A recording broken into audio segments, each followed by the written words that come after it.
বলি ওই টাকা মাটি মাটিতে টাকা এই নিয়ে আমরা লাগাতার কথা বলছিলাম আর বলছিলাম এই কারণে কারণ সত্যি সত্যিই তো মাটি খুঁড়ে টাকা পাওয়া গিয়েছে। এই দুনিয়ায় ভাই সবই হয়। আপনাদেরকে দুটো ছবি দেখাচ্ছি। দুটো ছবির মধ্যে আপনারা একটা ছবি আগে দেখেছেন, তা হলো বাদুড়িয়ায়, সেখানে তৃণমূলের পুরপ্রধানের জমিতে টাকার চাষ। আর এবার আর টাকার চাষ না, এবার দেখাবো আগ্নেয়াস্ত্র অস্ত্রশস্ত্রের চাষ, তাও আবার মছলন্দপুরে। তৃণমূল নেতার জমিতে অস্ত্রের চাষ। তৃণমূল নেতার জমি থেকে উদ্ধার প্রচুর আগ্নেয়াস্ত্র, মাটির নিচে কোথাও টাকা কোথাও আগ্নেয়াস্ত্র। আর ধৃত উত্তর 24 পরগনা জেলা পরিষদের কর্মাধ্যক্ষ সহ 2।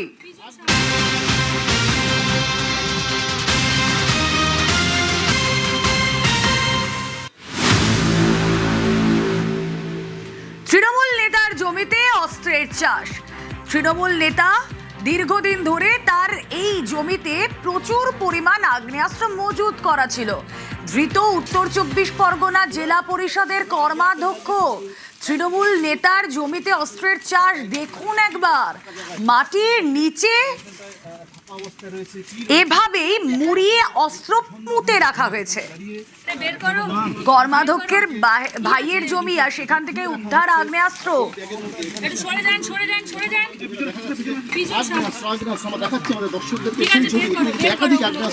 সরাসরি চলে যায় প্রতিনিধি জিয়াউল আলম রয়েছেন সঙ্গে। জিয়াউল, এ তো অদ্ভুত কাণ্ড, মাটির নিচে এভাবে অস্ত্র পুঁতে রেখেছিলেন এই দাদার ভাই, কেন, কি কারণে? দেখো, অর্থাৎ মানুষকে ভয় দেখাতে হবে, ফলে তার জন্য এই অস্ত্রের কারবার। তার কারণ কিছুদিন আগেই আমরা দেখেছিলাম বাড়ি থেকে প্রায় 28 লক্ষ টাকা এবং 666টি কার্তুজ, বেশ কয়েকটি আগ্নেয়াস্ত্র রাখা ছিল।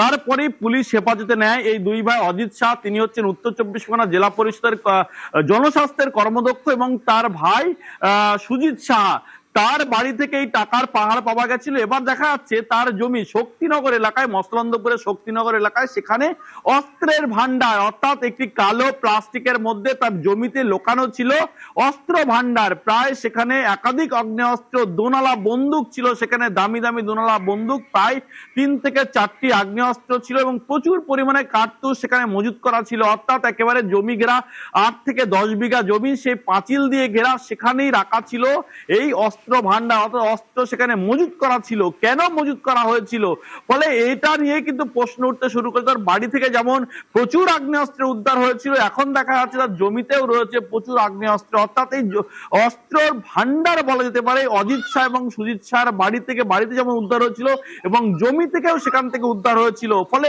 এই অস্ত্র নিয়ে কি করতেন, কেন এত অস্ত্র সেখানে মজুত করা হয়েছিল, সবটাই খতিয়ে দেখা হচ্ছে পুলিশের পক্ষ থেকে। কিন্তু তাদের স্পষ্ট বক্তব্য, তাদেরকে নাকি ফাঁসানো হয়েছে। সেই জমিতে তারা অনেক দূরে থাকলেও এই জমিতে তারা অস্ত্র রাখেনি, কিন্তু কে বা কারা সেই জমিতে রেখেছে সবটাই বিরোধীকে চক্রান্ত করছে, এমনটা অভিযোগ করছে। ইতিমধ্যেই তদন্ত শুরু করেছে পুলিশ। ফলে ইতিমধ্যেই পুলিশ তদন্ত শুরু করে দেখা যাচ্ছে প্রচুর অস্ত্র উদ্ধার হয়েছে মসলন্দপুরের শক্তিনগর এলাকায়। রুমেলা, বেশ, আরো একবার আমাদের দর্শকদের দেখায় সেই দুটো ছবি। একদিকে তৃণমূল নেতার জমিতে চাষ, টাকার চাষ বাদুড়িয়ায় উত্তর 24 পরগনা, সেই উত্তর 24 পরগনার মছলন্দপুরে জমিতে অস্ত্রের চাষ। সবই তৃণমূল নেতাদের কারবার।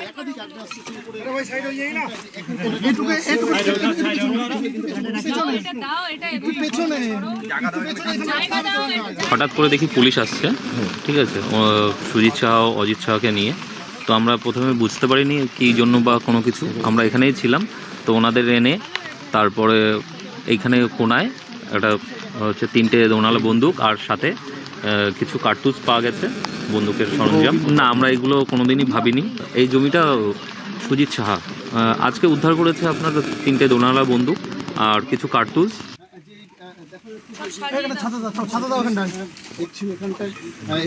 এটা আগেরবার কি জানি বলে, এটাকে ঠিক করে লাগাও।